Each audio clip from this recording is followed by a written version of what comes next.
हम बर्बाद हो जाएंगे सेठ जी। यही तो मैं चाहता हूं।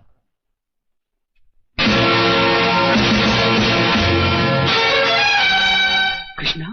हाँ, वही आप लोगों का 2 कौड़ी का नौकर कृष्णा। वही कृष्णा जिसे कुत्ता कहकर उसके मुंह पर चांटा मारा गया था। वही कृष्णा जिस पर चोरी का झूठा इल्जाम लगाकर उसे घर से बाहर निकाल दिया गया था। ओह, तो इस बात का बदला ले रहे हो तुम? मेरे साथ किए गए सुलूक को तो कब का भूल चुका हूं मैं, मगर अपनी बड़ी मालकिन की आंखों से बहे हुए आंसुओं को कैसे भूलूं? मेरे साहब जी के सीने पर तुम लोगों ने जो जख्म दिए उन्हें कैसे भूलूं मैं? याद है बुरे वक्त में तुम लोगों का गिरगिट की तरह रंग बदलना? याद है गारंटी पेपर पर दस्तखत करने से इनकार करना?